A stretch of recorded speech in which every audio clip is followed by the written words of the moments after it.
My name is Mark Warman. And I'm Tony D'Agostino from Tony's Mopar Parts. And you are watching a very special episode of Graveyard Cars. On this episode, we're going to fact check and verify two of the rarest Mopars on the planet, starting with 1966 Hemi Charger factory 4-speed, one of only 250 built. But is this one of only 85 factory NASCAR program cars? We'll find out. Here we have our 1969 Dodge Daytona, one of 294 440 Magnum automatics produced. It's very original. Do we leave it alone or do we restore it?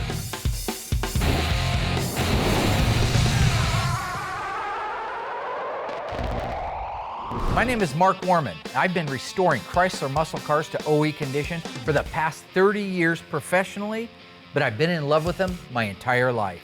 We're the best in the industry, and we're just getting started. I'm Tony D'Agostino from Tony's Mopar Parts. I've been buying, selling, and remanufacturing Mopar parts for the past 30 plus years. The preservation and the documentation of the Chrysler muscle car is an art form. The importance of what we do cannot be understated. We make sure that the cars are correct. I have personally flown Tony D'Agostino out for this very special episode where we document, validate, and investigate some of the rarest and most desirable and valuable Chrysler muscle cars that exist today.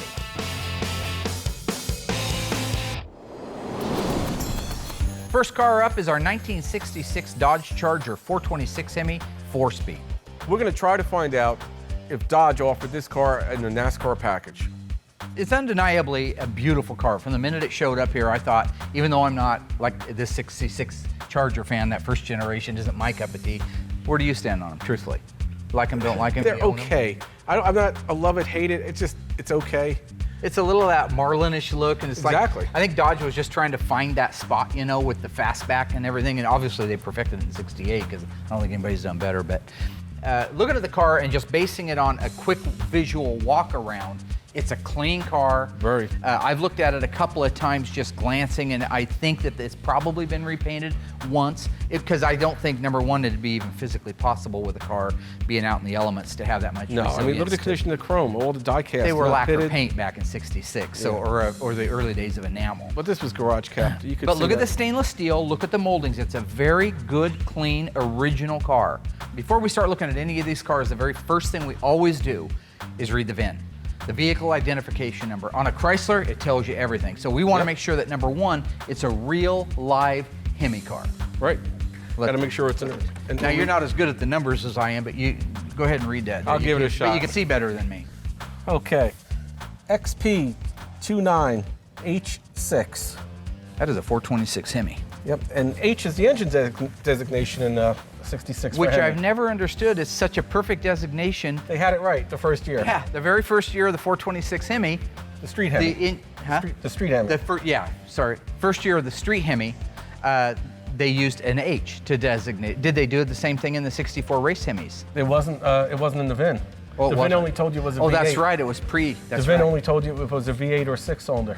Calling the fifth digit of the VIN would be real easy. If you had to guess, if my daughter was out here asking her, what do you think the fifth digit is? She'd probably guess H, because that makes sense. Right. But they didn't. In '68, they changed it to J, and in '70, they changed it to R. Why? Mark, I got to get you there. 67, they changed it to J.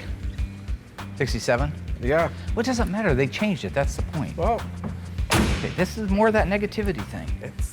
It's facts, Mark. I can't argue. Anyway, it's a factory 4-speed car. Would you agree with that? That car, that interior is immaculate. I believe 100% that interior is 100% original. Look at the patina, look at the age, look at the carpet. It's original carpet. I just checked. By the mohair on the back of it? Yeah, the yellow mohair instead of the gray looking stuff. Yep, it's original. And that smells like an old Mopar. But look at the condition of the dash. Yeah, and that's a. This one's optioned with the factory rally gauge kit, which automatically tells you that it's a 426 Hemi. Not really. So. The rally gauges are standard on all Charger. Not the 150 mile an hour speedometer in the yes, jack. Yes. That's, well, see, okay. Why build two dashes? No, it was a special car. These were really going to have the turbine engines in them. It was a high-end car. It was a mid-year car too, and it has these quarter scoops, which later got a little bit reversed and went onto the doors of the cars. You know, that little style on the Charger. 68? And these got put on the 67 Dodge Cardette quarter panels. Right. A lot of influence. It's funny to see things evolve. Exactly. The fastback top, they kept that in the 68. They just inset it a little bit. They tunneled it. Yeah, they tunneled Like the it. 66 and 7 Well, I GM prefer mid-size inset, cars. but if you want to go with tunneled, you can do that. You know, you say tomato, I say tomato. We know it's a nice car. We know it's a Hemi car. Really, I guess it's here because the owner wants to be able to take it across the auction, the big dollar auction, you know the one I'm talking about, and say this is a factory, one of 85 NASCAR program cars. Have you heard of it? NASCAR program car. No, the only NASCAR program cars I'm aware of are the Daytonas and Superbirds. I never say never, but You don't say never with I'm Mopar. not, but I don't have a lot of confidence in it. Okay. This right next This to us. spoiler, that's NASCAR only, right? That is definitely a NASCAR inspired Right, spoiler. that's definitely NASCAR inspired, and believe it or not, this was these came with a handful of these first generation Hemi Chargers only. It wasn't installed on the assembly line.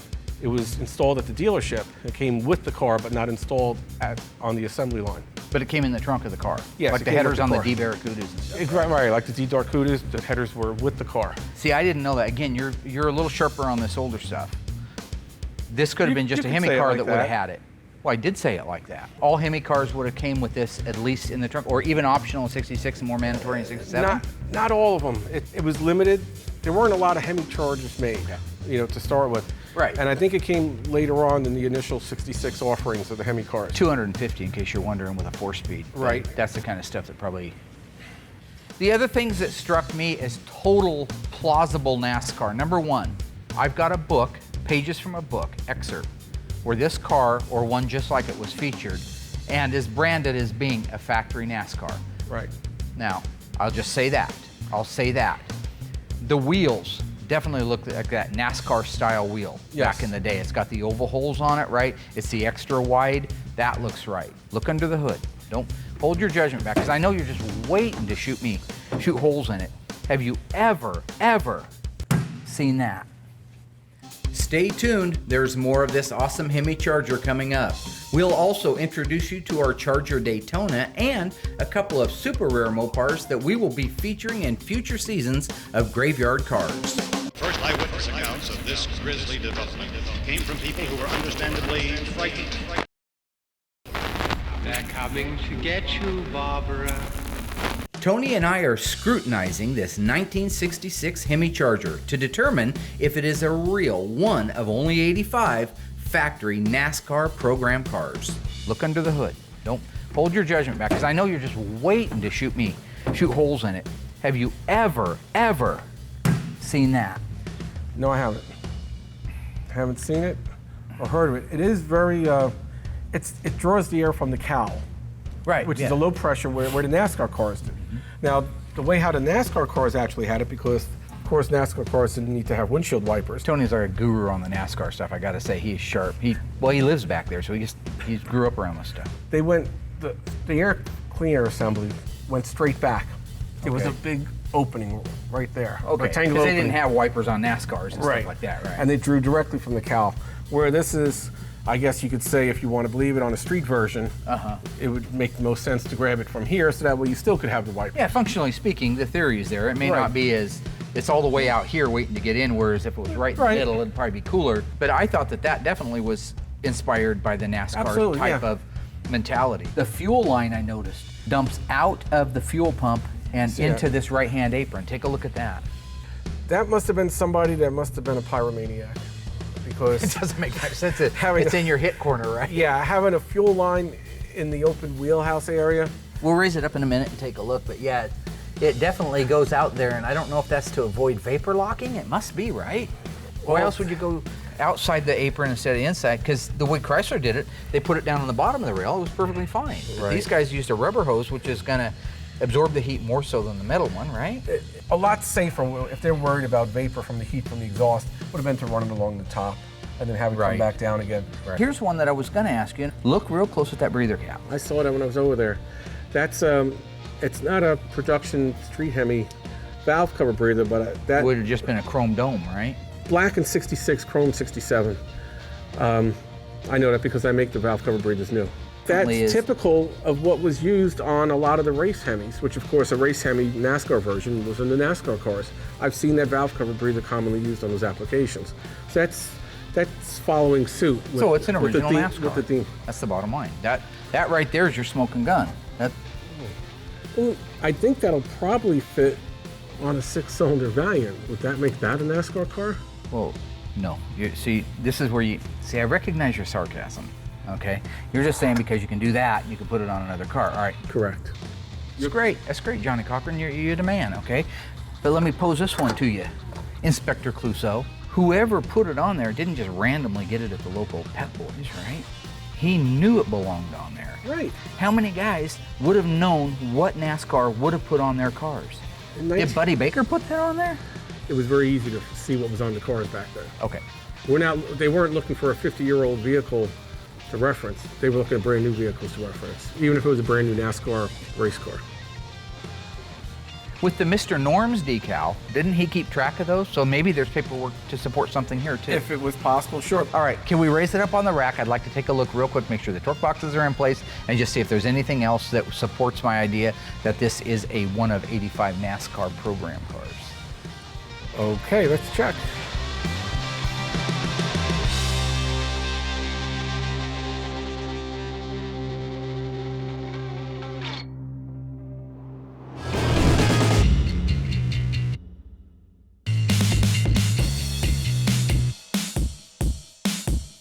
In a future season of Graveyard Cars, you are going to be introduced to this 1969 Dodge Charger Daytona. This is an original 440 car. This car has more originality than any wing car I've ever worked on, looked at, seen, or read about. This is truly a time capsule. You got to keep in mind that they made 294 440 automatic Dodge Charger Daytonas. How many of them are still wearing their original paint? Whether it's checked or not checked, weathered or not weathered, how many are wearing their original paint? How many of them have the original paint on the spoilers? How many of them can you walk up to and say, this is mass manufacturing at its best, and look at a decal where the decal is supposed to line up with this decal, and they're literally 3/8 of an inch apart, and yet you cannot bring this deck lid forward to match and make those lines line up. That's mass production. That's what they were doing back in the 60s. People today say they were perfect. They weren't perfect. They weren't even close to perfect. I opened up the glove box. One of the coolest things I've ever seen in my entire life in one of these cars. This is an original bottle of V2 Hemi Orange touch-up paint. Invaluable. But when you take a look at the overall condition of this car, you realize that this is truly a time capsule. The driver's seat, while it is worn out and threadbare, so I had to have some black duct tape on it, it's just like this one. It's all there. It's all complete. The original headrest, which did come on all Daytonas because headrests were introduced mid-year 1969, and this was built late in 69, so it should have headrests on it. So look forward to seeing this car in future seasons of Graveyard Cars. The coolest thing about this car, besides having original paint on it, besides having the second day tires, besides the fact that the car is so original with 43,000 miles, here's something you don't see at Graveyard Cars.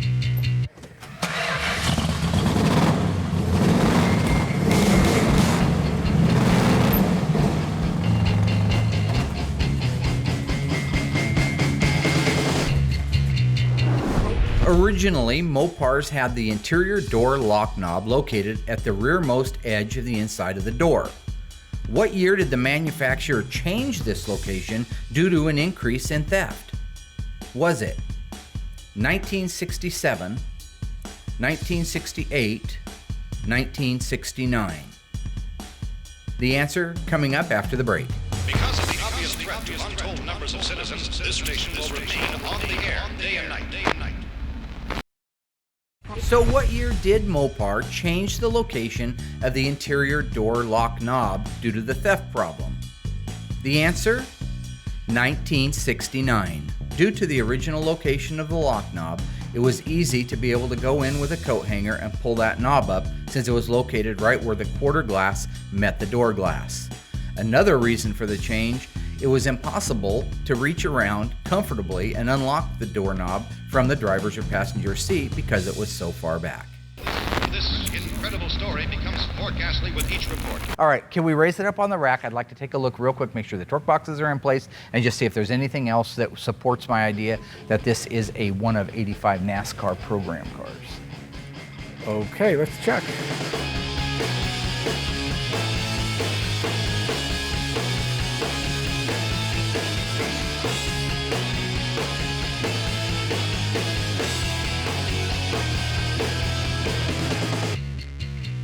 All right, so we've got the skid plate, which is the correct original one for the 426 Hemi, and they call it a skid plate, and in a way that it is, but it actually blocks off the ability to hit that. It protects the deeper oil pan. Right, right. Leaf spring, why is this one? This isn't a 354 Dana leaf spring setup. This isn't the track pack setup. This has 5 leaves, I think.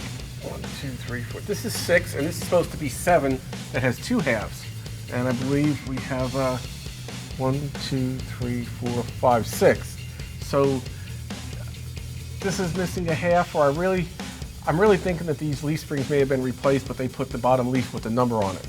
So they have a part number that coincides, with the assembly number of the leaf. And actually, the whole thing's wacky. I've never seen that before. Right.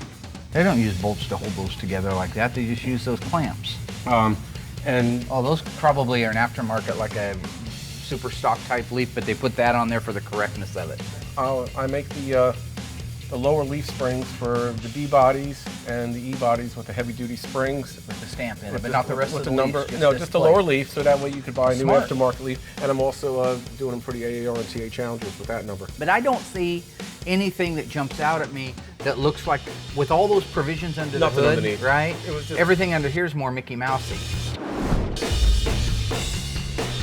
So on the outside of the car and under the hood, what we've established is that the air cleaner is definitely a NASCAR looking or NASCAR inspired style air cleaner. Yes. That's been modified from its original factory. The ignition system is a complete Mallory ignition system, which who knows if Mallory's the one that supplied NASCAR. That'll be your research on it. The air breather that goes on the valve cover on the driver's side definitely looks like one that they would have used back in the 64 and the 65 NASCAR race engines, correct? Yes. The radiator's right, but replaced and It's new. an original. The Yeah. fuel lines are driven out through the right-hand apron for whatever reason on it. It has 426 Hemi badges. It's a 426 Hemi car. None of that stuff is surprising. The Mr. Norms decal back there, I know. You're gonna do your research, reach out to a couple of guys. I'm gonna do my research and figure out if I can get any more documentation on who wrote the article on the car. I've also got a letter into the Chrysler Historical Society to see if they can give us any information.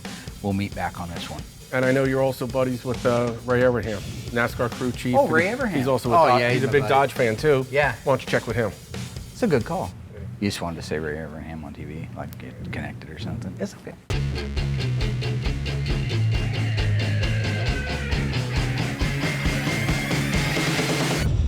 It has been established that the unburied dead are coming back to life. This incredible story becomes more ghastly with each report. In a future season of Graveyard Cars, you will be introduced to this extremely cool, unique, and mostly original 1970 Plymouth Aar Cuda. Now, I'll tell you what makes this car cooler than most of them. This was owned by the one original owner most of its life up until about 2 years ago.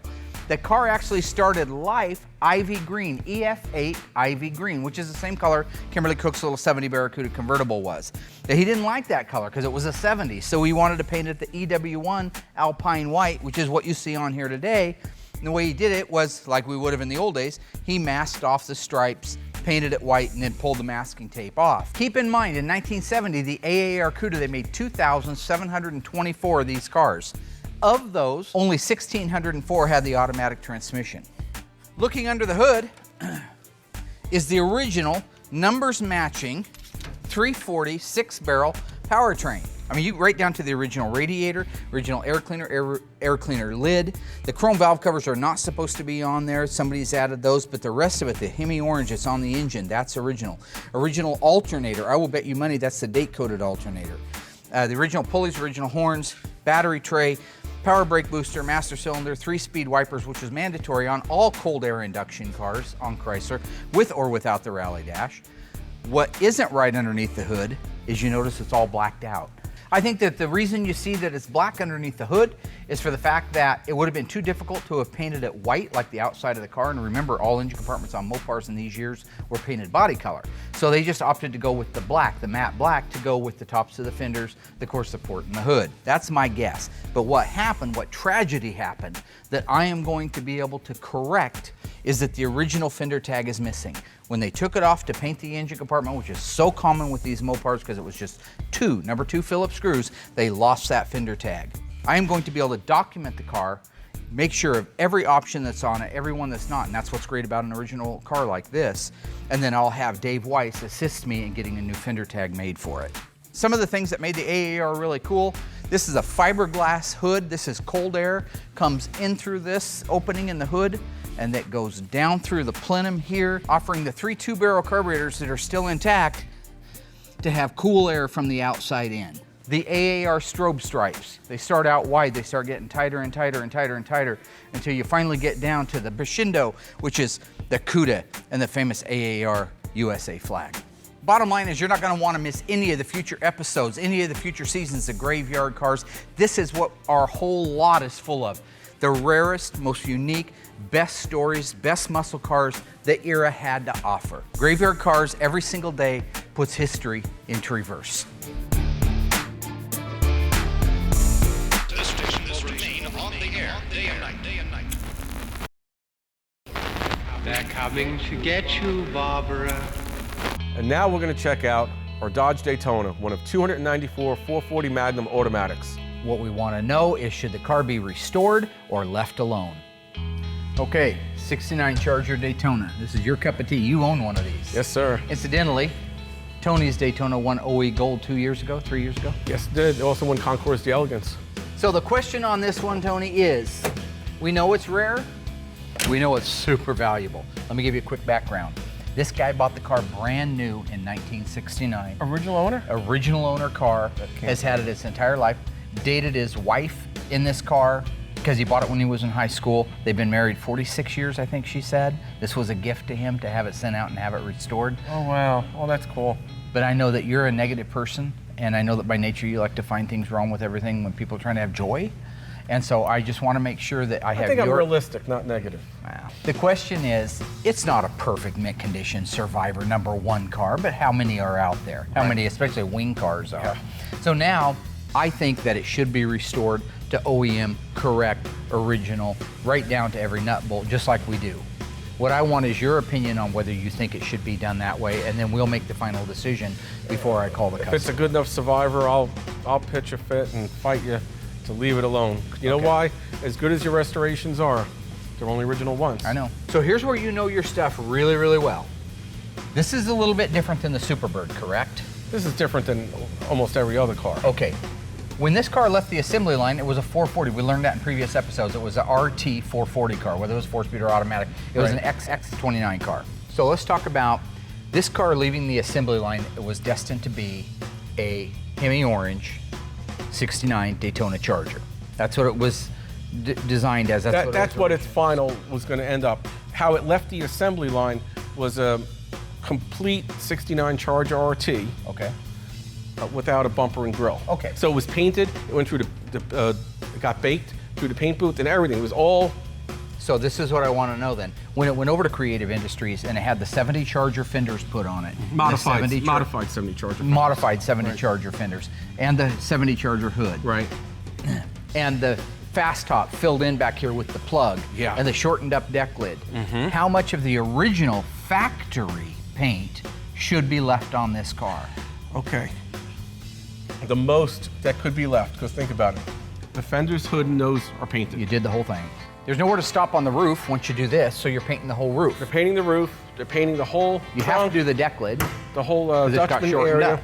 So the Which most is the quarter panels too, because there's nowhere to stop unless they did a reverse. They did the most you could have original paint on a Daytona is the door and the side of the quarter panel. My understanding from somebody pretty knowledgeable on this stuff was that the doors were the only things that were original paint.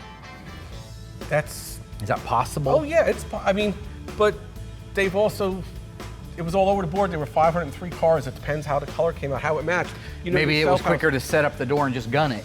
You Then you try to match it between sometimes two the whole panels. car was painted. Right. But you could see there's a picture of there's an old photograph of a number of cars on a car hole, all wing cars, Yep. getting dropped off after they were converted. And you could see the difference in sheen because the paintwork that was done was not done in a booth. No, it was done out in the middle of the assembly shop, and it was done in lacquer. It was hand, and by hand, not in a nice, climate control $1 million right, baked setup. on. Yep. So it was like a couple guys in the backyard almost. I just thought of another panel that wouldn't have needed to be touched, right? That's true. The cowl panel. And see, we got peeling paint down in there. Right. So is that factory peeling paint? That's doubtful, right? I've never seen factory paint peel like that. But remember, this isn't typical factory paint. This is spray. Hand-shot lacquer. So it could be that this got sprayed and that's what's peeling back, but what's underneath it? It should be the orange paint underneath it. Right. If cars are left orange. Right. So my thought is that probably has all been repainted at some time. But look at the difference between the sheen of the cowl on the door and the nose itself. Yeah. This will buff out, that's not the point, but it's just that door looks like it's in good shape, but so does the quarter and so does the roof. Right, I know. So maybe the car got popped at some point in its life too. I mean, I don't know how far they went, but they would. I see paint on that fender that's hideous. Right, and the Pentastar wouldn't have had paint because that would have been a new fender installed afterwards. Right. Coming up, Tony and I continue the examination of this ultra-rare Dodge Charger Daytona, and I will introduce you to another car coming soon to the GYC family. True or false? The right and left-hand fender scoops on a Plymouth Superbird were actually shaped differently. The answer coming up after the break. This incredible story becomes more ghastly with each report.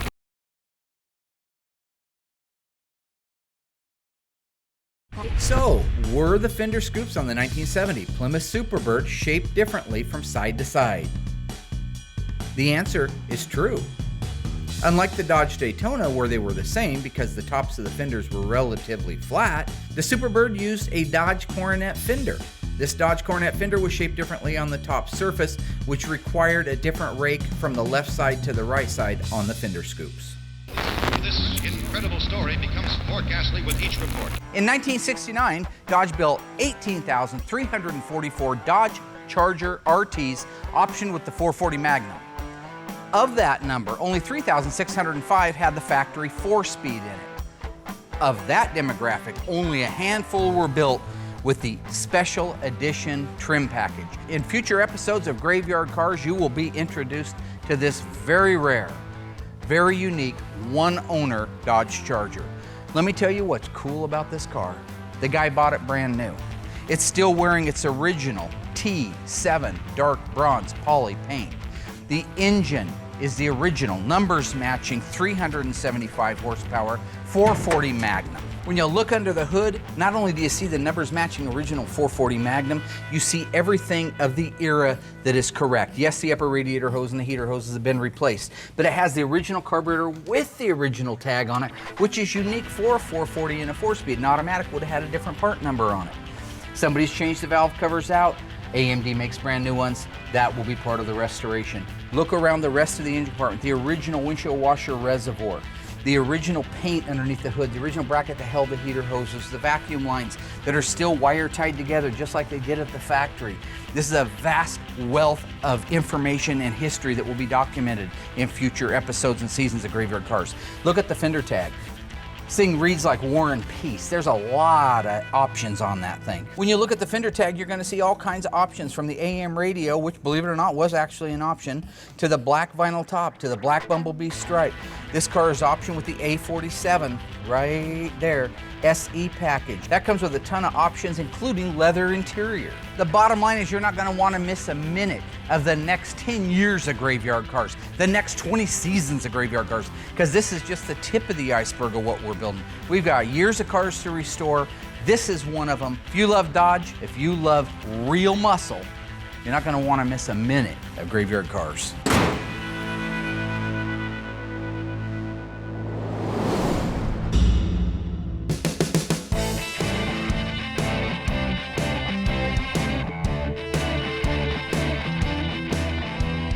Everything up in here looks original to me. So much stuff on this car looks original, but I just think I'm not leaning towards just leaving it alone though, because I'm not 100% sure it's a survivor quality.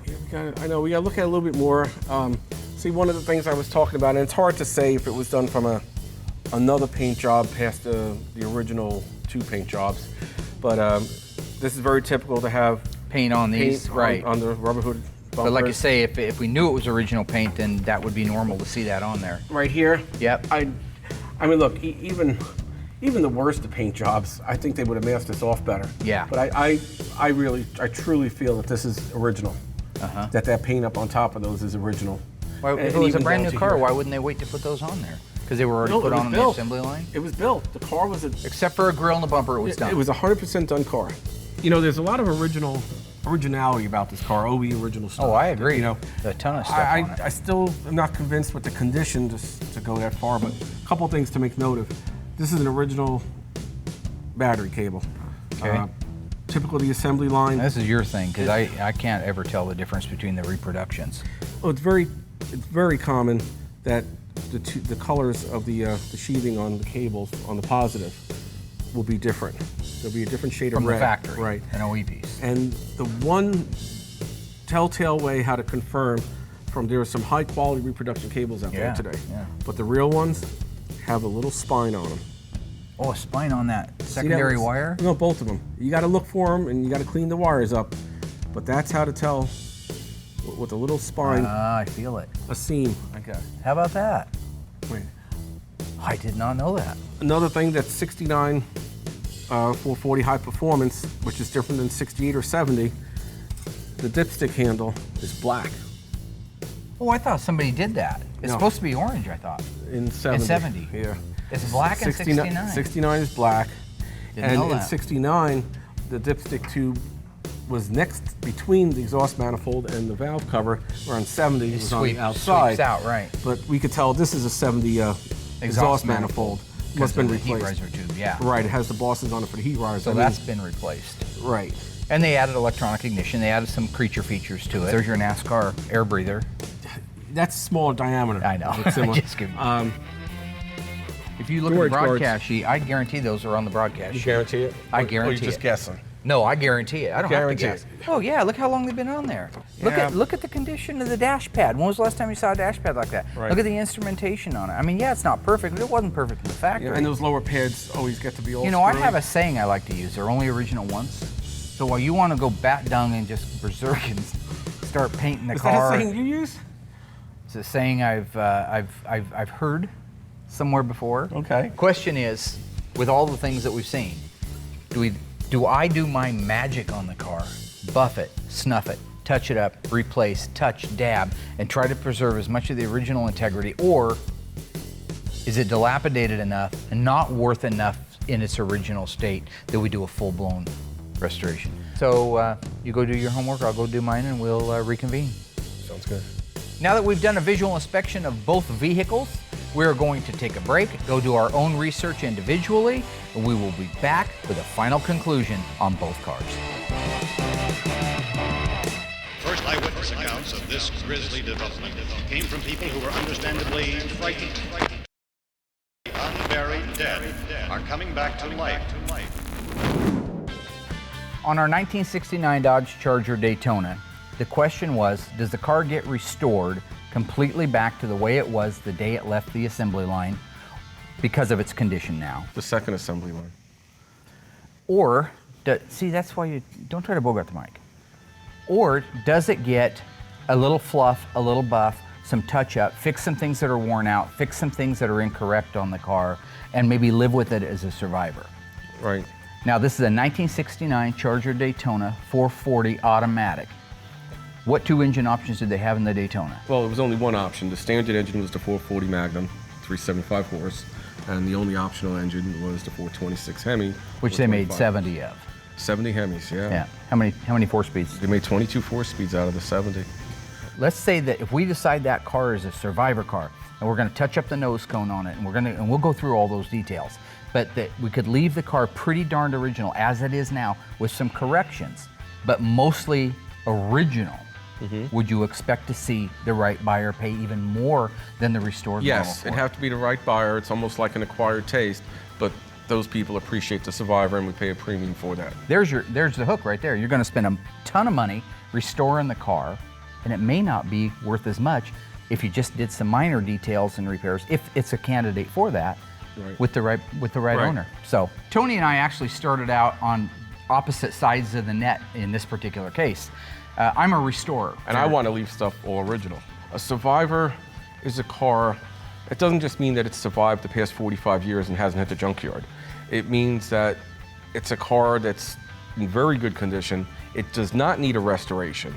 It's functional. It appears from 20 feet away or 10 feet away that the car is in excellent condition. It might have a little scratch or a little wear and tear, but it's been very well maintained, and it doesn't need a restoration, and it's very good appearing as it is. What I do is I bring the cars back. So I take the cars like that, completely disassemble it. I document everything so that I can emulate the original way it was put together. But I take these cars out, strip them right down to the bare bones, as you've seen. They get dipped, stripped. Every panel that needs replaced gets replaced.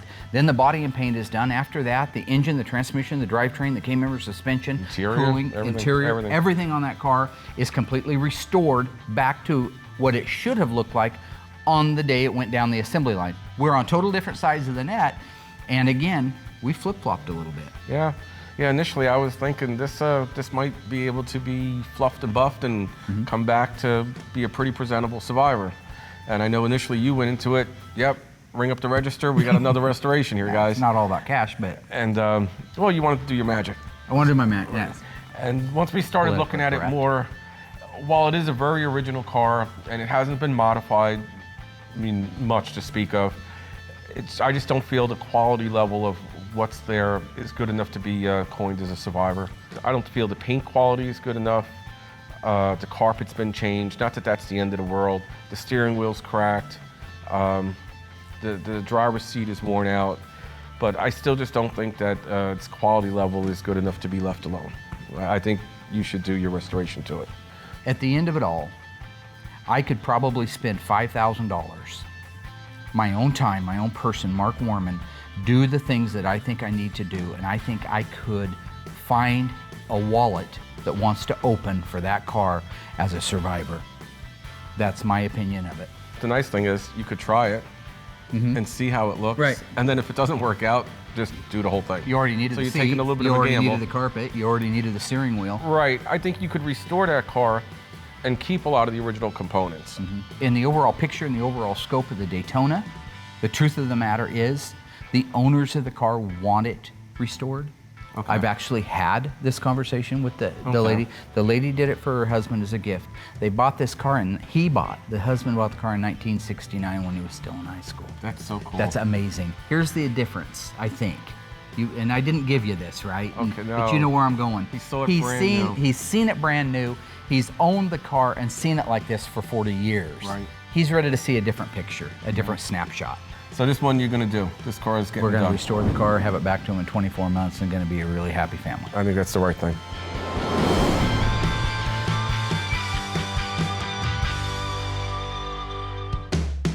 So we got our 1966 Hemi Charger, 4-speed. One of 468, 426 Hemis, one of 254 speeds made. Okay. Definitely an original Hemi car, no doubt. It's already rare. Right, it's already rare. It's what it is. VIN number checks, body numbers, all the body identification is all there. It's the real deal. The question is it one of the alleged 85 NASCAR street version Dodge dealer offered package car, something along those lines that It's been represented, potentially represented as? Yes. I bounced this off a couple of wing car gurus, and the only thing they came back to me with was this same car. Because this car has been in a couple publications. Yes, it has. I have copies of those. Right, and that's the only time that this could be documented. As far as, and what we're talking about, just to go back to it, was this car has that old Cal induction Hemi air cleaner type deal that draws the air from the low pressure. It's got the slots, the white body color slots on it. Very similar to a NASCAR wheel. Well, I did a little research of my own with certain people like Mr. Ray Evernham, a friend of mine. So I got him on my phone. I can just text him. Name dropper. No, I'm just pointing out a fact. But go on. Plead the rest of your case. Tell me what you think of that car, and you tell me what your final opinion on that car is. I think I know where you're going. It's not an opinion, it's what I know. Okay. And what I know, that is just a really nice 66 Hemi Charger that somebody wanted to make it have the appearance of a NASCAR car. And they added those wheels and they added that air cleaner, which does have ductwork going to the cowl. I'm not going to say that that wasn't some kind of air cleaner that may have been available in the aftermarket, but it wasn't anything that was offered through Dodge or any kind of Dodge dealer program. Okay. Give me an example of documentation. Paperwork from the dealer. A book. No. No, not a book. No, not a book. Not a book. Not a written, published book. No, because there are many inaccuracies in many books, and those and the book that you're referring to, that I believe you're referring to, the Charger book, right, is a not too old book. Okay, it wasn't made back in the day. It was something that was all of a sudden discovered. You need to have dealership paperwork, a notification from Dodge to the dealerships offering this package, like I have for the Daytonas. Sure. Like there was issued for the A12 cars. My point is, I don't think that we get the option of picking and choosing what validates the nomenclature that supports a Carz. But somebody hand transcribed the VIN numbers. I've got a car here right now, a 1970 Plymouth Superbird, 440 4-speed car, lime green, right? Which is an FJ5 car, D21, E86 car. Okay, that car is not in, technically, is not in the registry of the 1,920 cars that were built. It is not in there. There is a VIN number in that registry that is almost exactly like it, but it's missing a character. Instead of the full 11 characters, it's because, missing like you a said, character. these were handwritten. Handwritten. So they are subject to human error. Right. Okay. But there is a list and there is documentation that the Plymouth did offer the Superbird, and here's the VIN list that had to be submitted to NASCAR for approval. Correct. There's evidence that Chrysler liked NASCAR and was involved in NASCAR. They built a Superbird, they built a Daytona Charger, they built a 1969 early version of the XX29 Charger 500. So in addition to that, who's to say just a couple of years earlier they didn't put out some kind of a package like that? Things that are known are known. Things that aren't known, you really need backup proof on. No. As much as I want to believe it, I love oddball rare stuff. That's cool. Right. But prove it. So when I look at the evidence in total, when I look at the air cleaner, when I look at the aftermarket Mallory pieces, when I look at the fender well exit fuel system that obviously was engineered and designed for the car, when you're talking about a car that Engineered? Engineered? By who? My turn or not? Anybody can rain on somebody's parade. It takes a handful of guys in the world to be able to have the fortitude, the knowledge, and the optimism to be able to see. I think the word's gullibility. Cloud has a silver lining, all right? So my opinion, the car left Chrysler as a factory NASCAR program car. I will find out. Granted, the jury's still out. There's no absolute 100%. There's no 2,000%. But when there is, you'll be the 5%. There's no percent. Okay, your eyes just keep getting bigger, so I don't know what that is. Is that It's my Nancy East Coast Pelosi thing? look. Well, it's insane. My point is, I think the car's real. No way. It's like you say. No way. No way. No way. I'm not a betting guy, but I bet. And let me just leave you with this thought. My Superbird, original car, unrestored. What if I put an air cleaner like that on it, and I put wheels like that on, color key to my car? It's an old original car, it's an old original deal there. This is it. This was one of the special NASCAR Superbirds. And then get a publisher to publish a world-renowned book about it. It's just a picture book. Well, maybe it has pop-ups too. Right. Don't miss the next 3 episodes of Graveyard Cars. We will walk you through the complete restoration of our 1970 Dodge Challenger Plum Crazy 6-pack car, as well as our FK5 Burnt Orange 1970 Hemi Charger. 4-speed. Yeah, it's just not important.